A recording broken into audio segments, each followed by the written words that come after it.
Sveiki, eterėje laida Pokalbis, o šiandieną kalbėsiuosi su verslininku, vienu turtingiausių Lietuvos žmonių, Gediminu Žiemeliu. Sveiki. Sveiki. Pasakiau Lietuvos ir taip ir suabejojau, nes tikrai Lietuvoje, kaip suprantu, mažokai laiko praleidžiate. Kur dabar yra jūsų namai? Aš turiu 4 gyvenamasias vietas. Bet saugumo sumetimais aš nesakysiu, kurioje vietoje konkrečiai dabar gyvenu. Bet esate viešai kalbėjęs apie tai, kad daug laiko praleidžiate Jungtinėse Arabų Emyratuose, kad ten dabar yra jūsų interesų centras perkeltas ir dėl to ir esate mokesčių rezidentas. Tai suprantu, kad didžioji dalis laiko yra ten. Ten mano šeimos biuras, ten yra mūsų 14 bendrovių registruota įvairiuose laisvos ekonominėse zonose. Nu jo, taip. O Maskvoje turite dar kokių nors likusių reikalų? reikalų? Maskvoje irgi būnu, nes, kaip, negali pamiršti vienos dalies, bet tai labiau susijęs su tarpiniais dalykais, skraidimą į Aziją ir visais kitais patogumais, kuris duoda megapolis.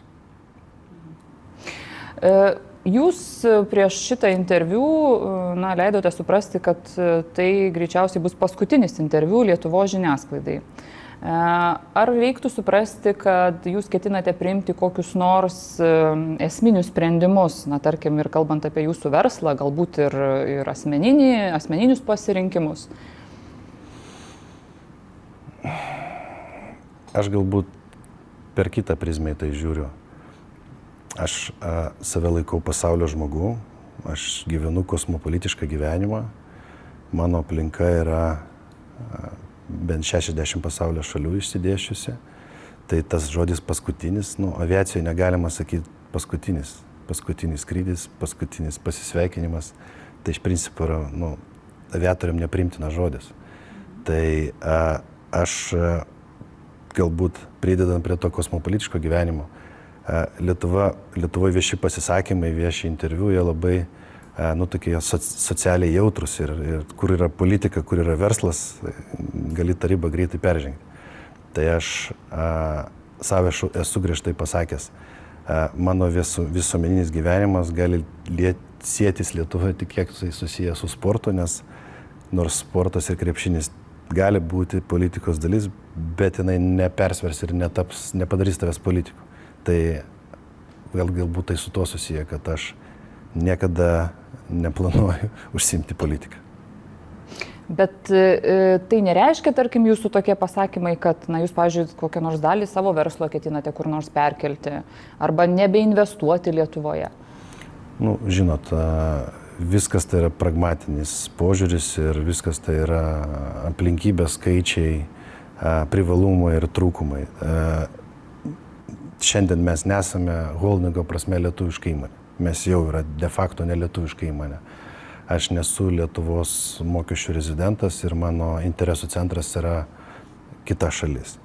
Bet Lietuva turi daugybę privalumų, čia yra daug darbuotojų. Mes iš Lietuvos darom dalį pasaulio šalių smegenų centrą. Lietuva nebesugeba konkuruoti pigia darbo jėga ir tai nėra galų gale toks tikslas greičiausiai pačios Lietuvos ir mūsų organizacijos. Tai mes pakeitėm šiek tiek planus ir Lietuva šiandien yra smegenų centras, bemaž 50 šalių, jisai bus ir vystysis, matot, statom čia aplinkui visą infrastruktūrą tam reikalingą.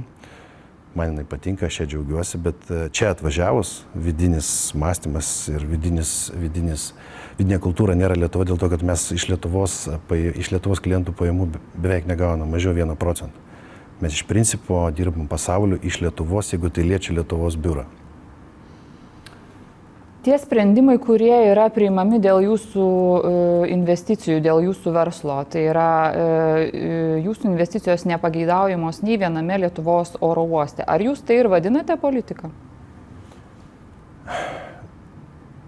Gan pabodęs klausimas. Suprantu, kad intrigą reikia išgauti. Ne, reikia tiesiog atsakymo paprasto. Bet atsakymas labai paprastas. Man sunku diskutuoti ir komentuoti. Yra tokie sprendimai, jie labai ten, sakykime, apkalbinėjami siauram rate žmonių. Tas, kas susipažįsta giliau su mūsų planais, ir organizacijos planais ir pamato, ką mes darom, sako, nesupranta, kodėl taip yra. Ir galų gale tas paaiškinimas, dėl ryšių ten ir ten ir ten ir ten. Tai aš ryšių turiu visur. Kiekvienas verslininkas turi ryšių. Ar tie ryšiai kelia grėsmę? Įvertinu, taip. Vyriausybės komisija sako, kad kelia grėsmę, dėl to jūsų tos investicijos ir nebuvo patvirtintos. Kelia, jiem taip atrodo. Bet, ponė Žemelė, apie tas grėsmės kalbėjo ne šiaip koks nors Seimo narys, ar ne, norėdamas papolitikuoti, bet institucijos, kurios dirba tam tikrą darbą, kaip tarkim žvalgybos institucijos, ar ne. Ir štai jos teigia, kad priežastis, dėl kurių jūs negalite investuoti nei Vilniaus oro uoste, nei Šiauliuose, apskritai jokiame oro uoste, tai yra tai, kad jūsų veikla yra susijusi su Rusija, jūsų veikla yra susijusi su Baltarusija ir jūs vienaip ar kitaip kažkaip esate susijusi su tų šalių kompanijomis, su režimams artimai žmonėmis. Na, kaip ir pagristi tie argumentai, sunku juos nuginčyti. Tai...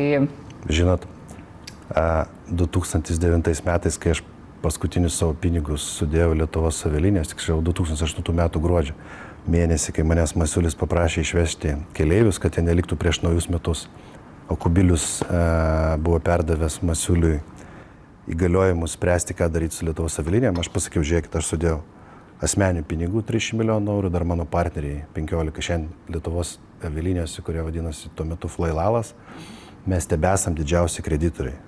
Ką tai parodo? Tai parodo, kad mes tos pinigus įdėjom ir neatgavom. Sausio 19 dieną buvo iškelta bankroto byla, sausio 20 dieną mane pridavė prokuratūra, Masiulis. Sako, nepyk, čia viskas gerai, čia partija taip liepia visą kitą. Maždaug už kokių metų laiko Kubilius asmeniškai su kancleriu, tuo metu vyriausybė sukvietė visų tarnybų vadovus ir sako, kodėl jūs nepasadina Žemelio. Tai buvo 2010-2011 metų diena, kada mano tėvas tuo metu išstojo iš konservatorių frakcijos. Tai ar tai nėra tąsa viso to, tie patys žmonės, ta pati grupelė aktyvistų, kurie prisidengia Lietuvos nacionaliniais interesais ir vadina patriotais. Va čia yra patriotizmas, mes 200 milijonų eurų uždirbtų užsienio pinigų sudedam į Lietuvą. Nereikia daugiau, sudėsim į kitą šalį. Bet mes tai padarom savo mažą, angliškas žodis community, aplinką, ekosistemą ir čia dirbantis, gyvenantis, realizuojantis save žmonės, aš manau, jie ne tik, kad yra patenkinti, jie gauna didžiulę satisfakciją, kai mes Vokietijoje arba Rumunijoje arba Kanadai prieš didesnės kompanijas, negu mes laimim kontraktus. Mes šiandien labai gerai jaučiamės, aš labai gerai jaučiuosi, aš turiu tarptautinį pripažinimą. Nu jo, manęs klausia, ar tau neskaudu, kai taip Lietuvoje? Ne, neskaudu, nes čia yra paauglystės valstybės laikotarpis, visos šalis peraugo. Manau, už 20, 30, 40 metų bus visai kitokie mąstymai. O jeigu valstybė nepradės žiūrėti savo verslo subjektą kaip į klientą, nes šiandien yra naujausia, moderniausia vadyba valstybių ir miestų, kad jie turi žiūrėti savo gyventoją, ne pilietį, o gyventoją, kuris gyvena, ne mokesčių rezidentą, o laikiną, tame tarp ir visus kitus, bet ir tie, kurie atvyksta ir dirba tenai, kaip į klientą, kad jis ten jaustųsi gerai, kad jis ten turėtų saugumą, kad jam būtų aiškumas ir kad jis nejaustų rizikos. Tokios valstybės klesti. Labai dažnai mėgstama parodyti, kaip pavyzdį, Singapūrą ar Pietų Afrikos valstybė, tas patys Jungtinių Arabų Emiratai, jie gyvena dėka to, kad jie prisivilioja turtingus žmonės, gerus specialistus, duoda gerą juridinę bazę ir tenai žmonės realizuoja ir dirba tokiais pačiais principais, kaip mes kažkiek dirbam iš Lietuvos, tai eksportuoja savo paslaugas ir produktus. Aš suprantu, ką jūs kalbat, bet yra verslo interesai, ar ne? Bet yra ir tam tikri, nežinau pasakyti, vertybiniai dalykai arba moraliniai dalykai, ar ne? Ir jūsgi pats renkatės, su kuo jums dirbti. Jūs esat turtingas žmogus, jūs žinote, kaip užsidirbti pinigus, ar ne? Ar jums yra svarbu, kokiais keliais tie pinigai pas jūs pakliūna ir su kuo jūs dirbate? O jūs man atsakykit, vertybinė prasme, aš man atsakykit vieną klausimą. Vat Ukrainoje yra švaresni pinigai negu Rusijai? Aš neatsakysiu jums šitą klausimą, turbūt ten yra įvairiausių variantų ir mes žinom apie Ukrainos oligarchiją, apie ten vis dar neišguita šitą problemą. Bet tai čia dabar atsakant jūsų klausimą, tai kaip dabar įsivertinti? Aš jūsų asmeniškai klausiu, kaip žmogaus šiuo atveju. Na, pavyzdžiui, jūs dirbtumėte su Šiaurės Koreja. Sankcijos neleidžia dirbti. Tai dabar, pavyzdžiui, Baltarusija. Sankcijos yra, ten, kur Taip. yra sankcijos, nedirbsim. Ten, kur nėra sankcijų, dirbsim. Sankcijos yra ir netgi ir amerikoniškom bendrovėm. Sankcijos yra ir Latino Amerikos bendrovėm, Kolumbijos bendrovėm, Rusijos bendrovėm. Yra tarptautinė tvarka, kurioje nustatoma žaidimo taisyklės. Tai nėra patinka, nepatinka, gražu, negražu, Boeingas. Tai Rusija irgi yra sankcijos. Žiūrėkit, palaukit. Yra sankcijos atskiriem subjektam, atskirom įmonėm, atskiriem sektoriam, sektorinės sankcijos, jos yra finansinės, jos yra aplamai jokios partnerystės negalima daryti su tais subjektais. Jos viešai skelbiamos ir mes turim visą algoritmą, ką mes galim daryti, ką mes negalim daryti. Žiūrėkit, vat Baltarusija. Boeingas turi didelį užsakymą iš Belavijos. Belavijai nėra paskelbtos sankcijos, kad su aviakompanija negali dirbti. Jinai negalima skristi per Baltarusijos erdvę. Mes viską tą laikomės. Ir šiaip mūsų partnerystė, sakykime, nėra tokia didelė, bet aš pavyzdį duodu. Boeingas šiandien yra pateikęs Belavijai Maksus, lėktuvus ir toliau jos pristato ir jie dirba su juo. Lygiai tas pats su Rusija. Aeroflotas turi didžiulį užsakymą patvirtinęs iš Boeingo, Boeing 777, va dabar 2 lėktuvai jiem dar yra pristatomi nauji ir jie dirba su Aeroflotu. Mūsų tam garsiam pareiškime pažymoj.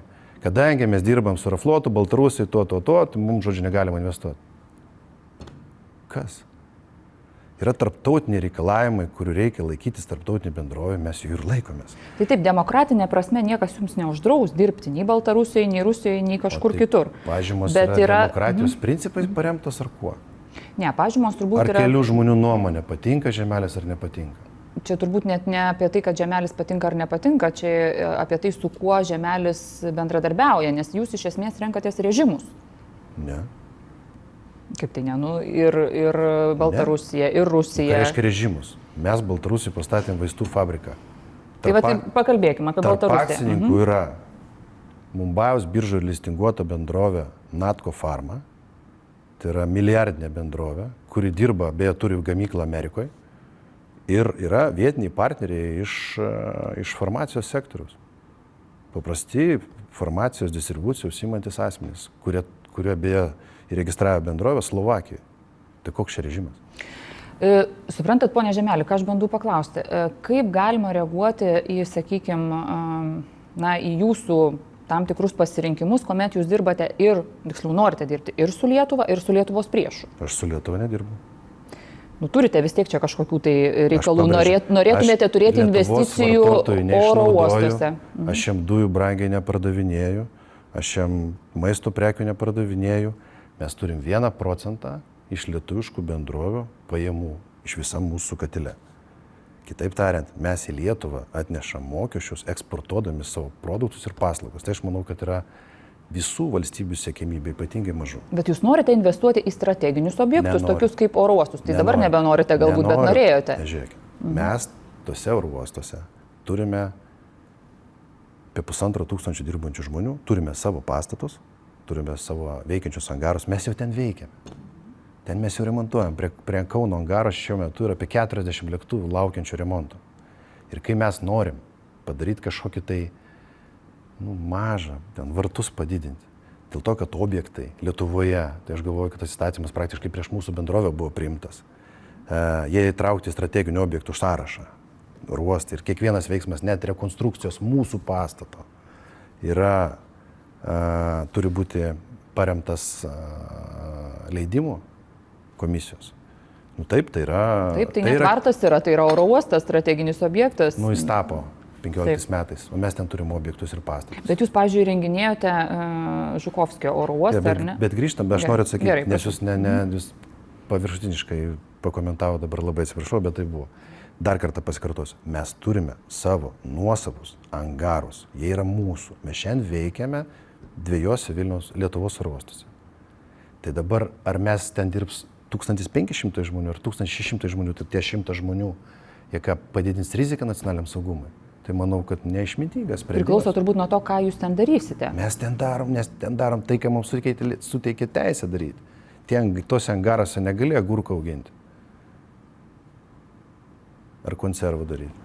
Tai jūs dabar apskundėte tą sprendimą? Jo, apskundėm. Ir kokia dabar yra situacija?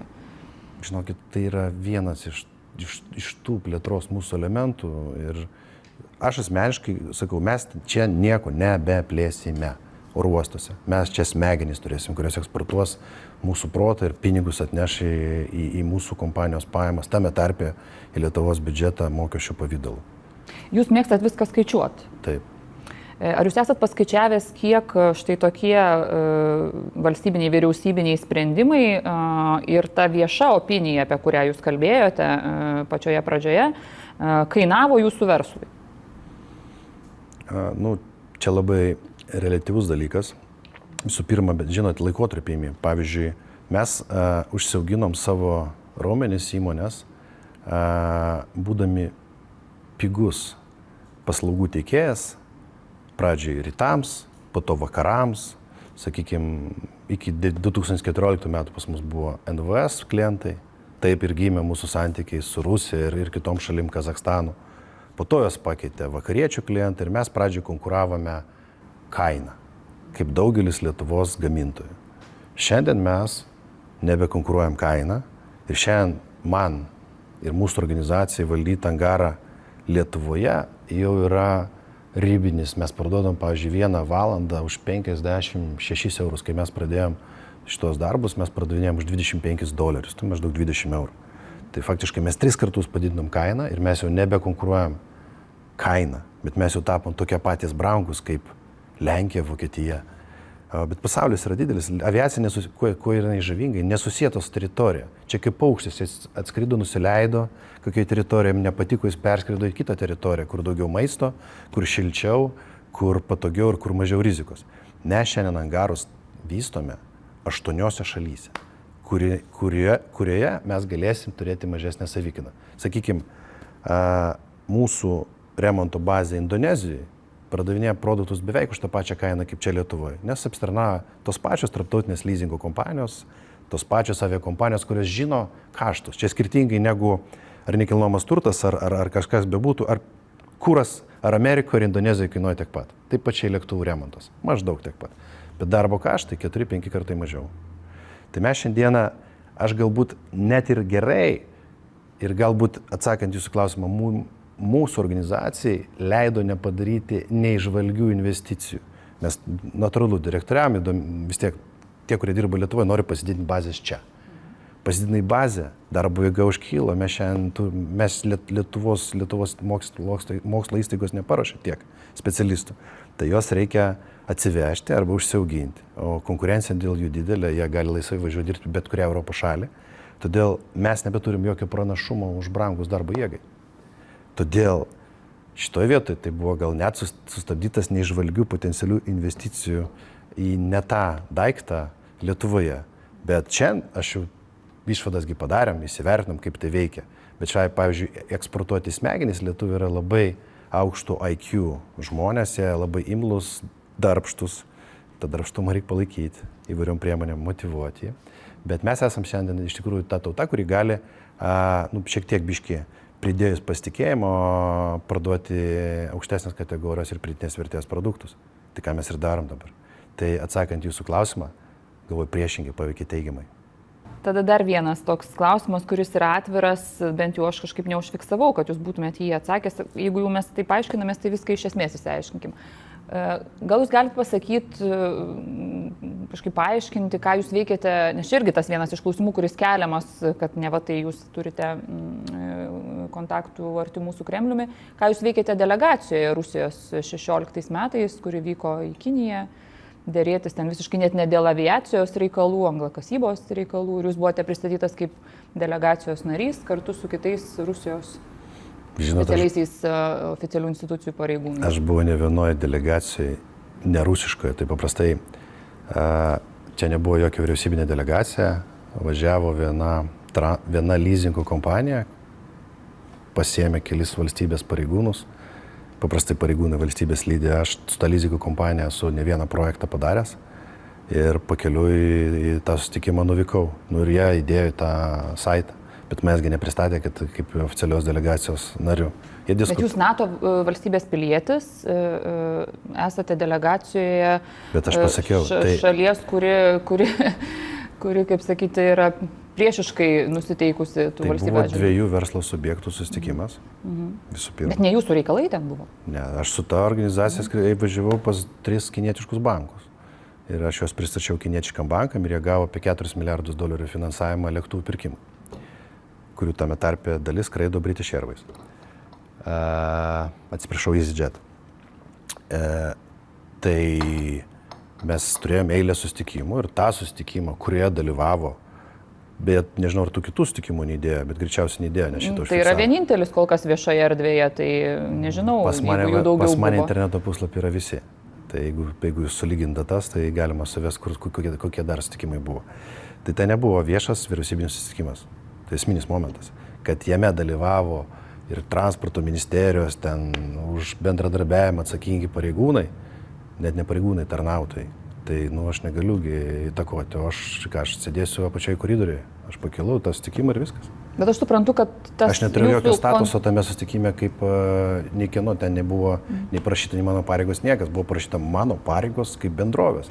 Tai gali susitikime dalyvauti ir... Tai bet jūsų koks interesas ten buvo? Aš nuvykau į tą susitikimą kaip vieną iš susitikimų, kurių eilė buvo jų organizuota. Ir tas susitikimas nebuvo su mano tema susietas. Bet prieš tai kiti susitikimai buvo susietas su lėktuvų finansavimu. Ir ta bendrovė, kuri ten paminėta, jinai užsiema lėktuvų finansavimą, jinai turi virš 100 lėktuvų. Gerai, aš gal kitaip truputėlį paklausiu, ar Rusija kaip nors jums padėjo įsitvirtinti Kinijoje, tarkim? Ne, niekaip. Nes, tarkim, komunikacija kai kuriais atvejais ji sutampa jūsų ir to paties Putino, sakykime, komunikacija apie Šilko kelią tą patį. Ten tokių labai keistų sutapimų yra, tai žinot, gal jūs juos galėtumėte paaiškinti? Mažam kaime ir vieškelis dulka. O dideliam kaime, ta prasme, visi verslininkai turi įvairius būdus, kaip daryti lobby.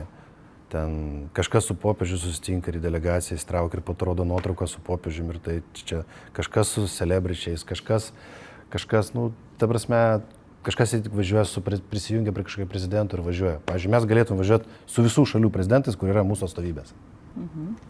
Dėl to aš jūsų, ponė Žemelė, ir klausiu apie vertybinius tam tikrus pasirinkimus. Nežiūrėkit, gal jums reiktų tiesiog pasirinkti, su kuo jūs? Ir darom tai. Ir važiuojam tų šalių delegacijos, tik tai tą informaciją ir už pinigus nespausina, nes jinai neįdomi. O čia nemokamai atspausina būtent tą, nes jinai, kaip ir jautri. Bet aš pasikartosiu, aš tėvynės neišduodu, bet beje už tai ir gerbė mane rusai. Aš turiu savo principus, aš nesikišu į politiką ir niekada, nei vienoje šalyje, nei Ukrainoje, nei Rusijoje, nei Baltarusijoje, nei Amerikoje, niekur nesu prakomentavęs niekada nieko blogo apie Lietuvą ir nieko gero apie kitą šalį. Apie Putiną turit nuomonę kokią nors savo? Bet aš niekada niekaip nepakomentuosiu ir dabar nepakomentuosiu. Nes visi jie turi. Joe Bidenas sako, kad jis žudikas, tarkim. Visokių tų yra. Nebus, ar ne? Aš kai sakiau, aš politikai neužsiemu. Gerai. Tada apie Baltarusiją dar šiek tiek noriu jūsų paklausti. Net nebejoju, kad sekat, kas ten vyksta. Dar tas jūsų verslas, jisai veikiantis, kaip suprantu, su Baltarusija. Dūmai dar rūksta iš kamino. Dėl dabartinės situacijos jūs pats neketinat imtis kokių nors veiksmų, stebint, kaip, sakykime, Lukašenkos režimas elgėsi su opozicionieriais ir kas dabar vyksta ir pasienyje su Baltarusija. Čia viskas. Ir apie Lietuvą, jeigu kalbant apie Lietuvos poziciją, apie Lietuvos tarptautinę poziciją Baltarusijos atžvilgiu. Čia viskas politika, negaliu komentuoti.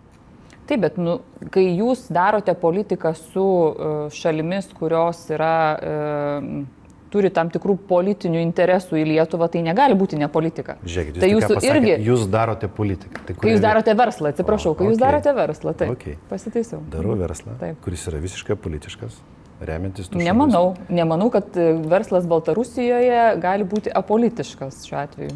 Nuo kurio jis yra politiškas? Ypatingai, kai dabar mes turim tokią situaciją. Aš apie dabartinę situaciją Kuo turiu. skiriasi, pavyzdžiui, mūsų fabrikas nuo, pavyzdžiui, statybinių medžiagų parduotuvės, kurią daro irgi lietuviai? Kuo skiriasi? Turbūt, kad nieko Tai nesiskiria. kodėl mūsų politiškas, o jų nepolitiškas? Tai bet va čia ir yra tie vertybiniai O pasirinkimai. palaukit, kurioje vietoje? E, Tai aš turiu tada daryti statybinių medžiagų parduotuvę, tada bus viskas gerai. Ne, aš nekalbu, kad jūs turite keisti savo veiklos pobūdį, o bet tai jūs, kurioj sakau, vietoj jūs pas pats mus renkate, politiškai? su kuo jums dirbti. Tai pas aš tiesiog. išvardinu akcininkus. Indijos kompanija ir vietiniai verslininkai. Tai kaip man dabar pakeisti Bet jūs Indiją, Kinijos ar kaip? negalite atsiriboti nuo vertinimo šiuo atveju. Kodėl aš turiu vertinti politinę situaciją toj šaly? Mane tai neramina, tai sukelia riziką kaip jurisdikcija mūsų verslui. Nežinau, kas bus. Mes visų pirma turime investicijų apsaugos programą kaip Lietuva ir mes tos įstatymus pasinagrinėję ir jeigu iš mūsų netyčia nacionalizuotų tą fabriką, mes kreiptumės tarptautinius organus, kad mums būtų atlyginta investicijos neteisėtas nacionalizavimas. Aš tikiuosi, kad iki to nedais. Aš tikiuosi, kad tai būtų smūgis žemiau juostos, o to, ko nėra, ar to, kas teoriškai gali būti, man vertinti yra sunku. Tai mes esame įjungę visus savo monitoringo verslo apsaugos prasme mechanizmus ir žiūrim, o kaip bus. Pats Dievas te žino. O jeigu vertintumėt ne kaip verslininkas šią situaciją, o kaip žmogus, kuriam aš net nebejoju rūpi tai, kas vyksta pasaulyje. Tai siūlot, kad aš politikuočiau? Ne, tai čia ne politikavimas, mes kiekvienas turbūt turim savo nuomonę, tai nereiškia, kad aš politikuojam. Aš turiu nuomonę tik tai apie krepšinį. Gerai, tai pašnekėkime apie krepšinį. Jūsų ambicijos Vilniuje buvo ir sostinės krepšinio klubas. Kokia dabar ta situacija? Esate registravęs bent keletą tų pavadinimų? Nežinau, ar ten kas nors pasikeitė pas jūs ar ne. Tai kokių turite? Ne tik pavadinimų, mes esame registravę bendrovę. Taip. Prekės ženklus esate? Ne, mes esame registravę bendrovę su įstatiniu kapitalu, Basketball Holding Company. Jis turi registravusi kelis prekės ženklus, yra suformuota vadovybė. Aš kaip viešai pasakiau, kad anksčiau 2022 metų ir 2023 metų sezono klubo nedarysime. Tai aš natūraliai per COVID verslam reikia dėmesio skirti ir natūraliai tokį terminą pakankamai netrumpą pasirinkom. Tai dar yra susijęs su to, kad mes kitų metų pirmą ketvirtį ir pradėsime Avia Solution Group arenos rekonstrukciją, kuri padidės iki 16 500 vietų ir baigs prasidėjus 22 metų sezonui.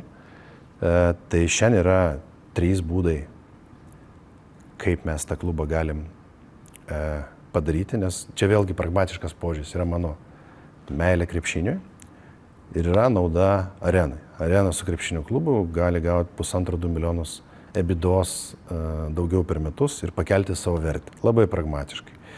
Dabar, ko reikia, kad klubas būtų? Yra 3 būdai. Yra nupirkti esamą kokį nors kito miesto klubą ir perkelti Vilnių. Ir jau kitą sezoną gali žaisti iš karto tarptautiniai. Jau esat numatęs? 3 klubai yra parduodami. Iš LKL. Tai bet jūs vieną pirksit. Ja, bet tarsi, jeigu atsakant į skepticizmą arba skeptinę nuomonę, o čia niekas neparduos, tai sakau, 3 klubai yra parduodami. Ir jų kainos ten yra minimalios.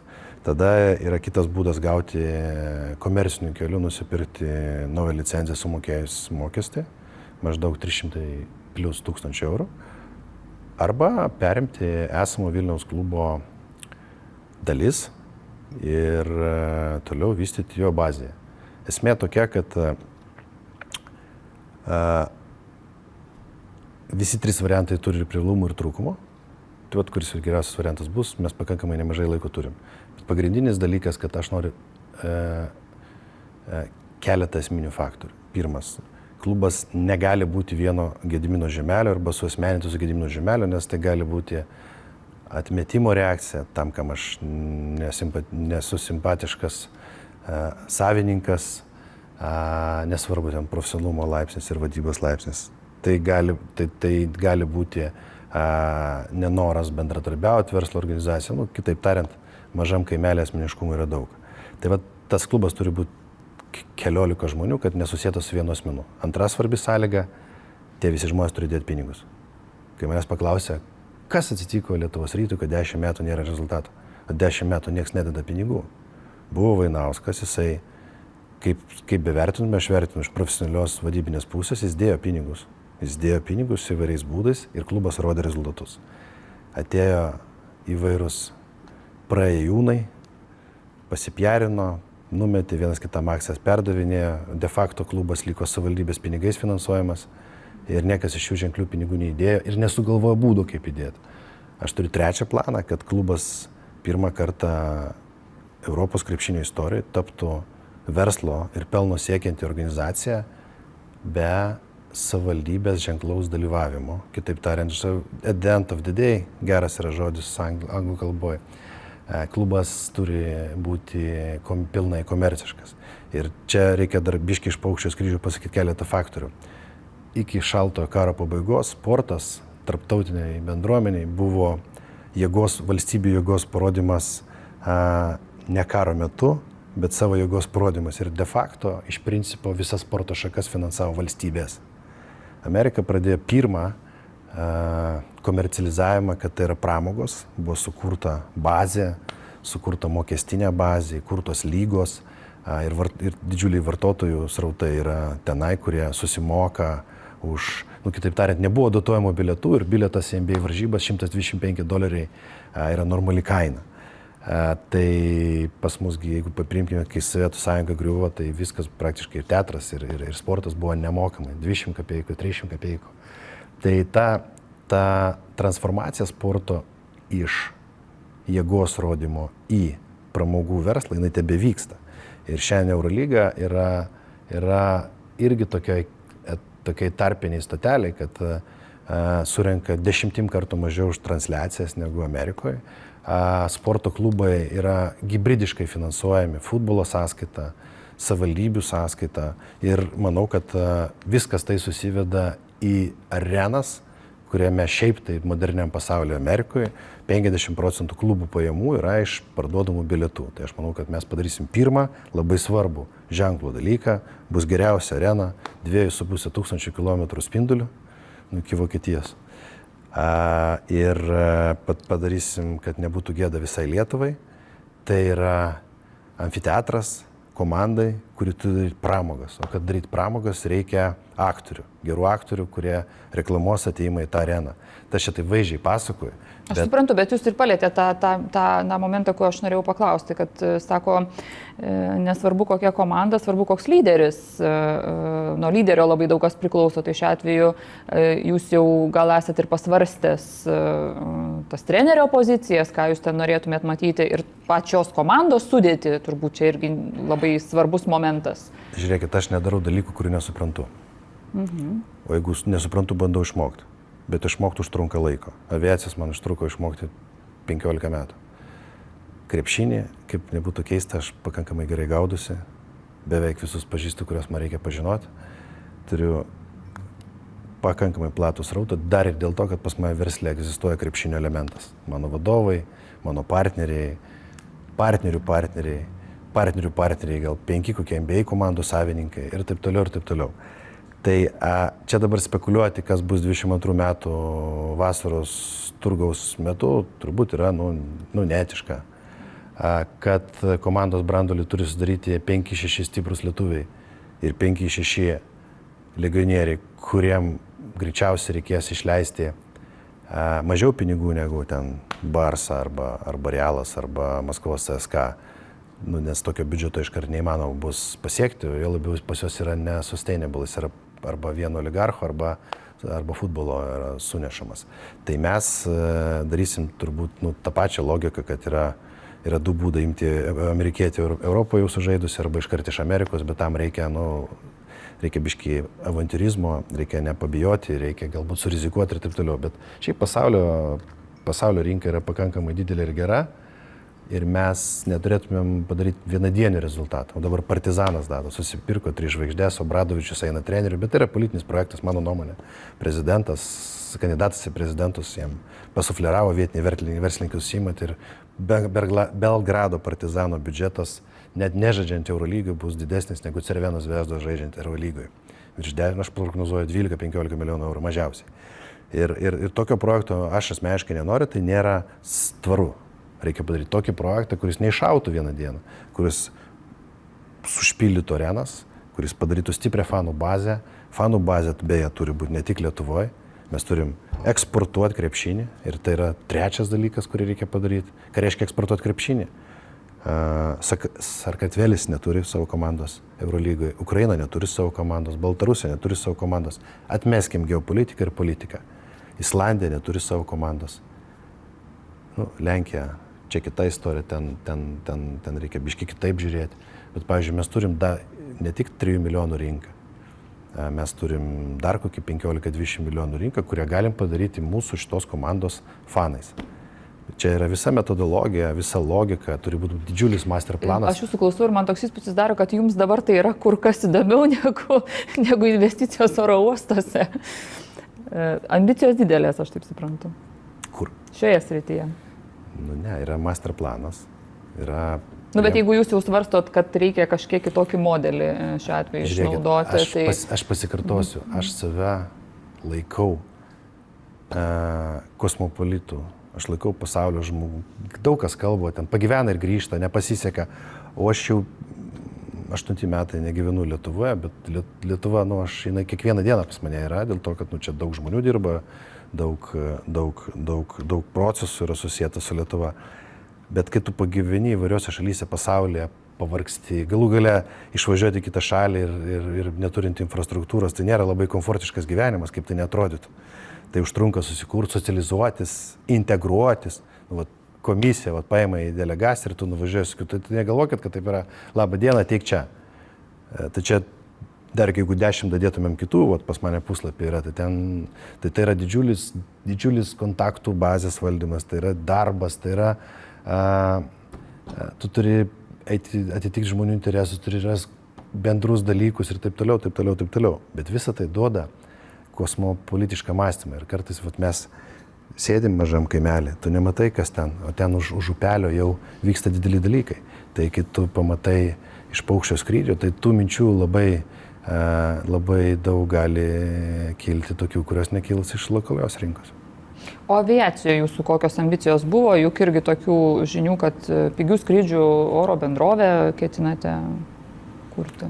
Mes turim paruošę ne vieną didelį projektą, jie tikrai bus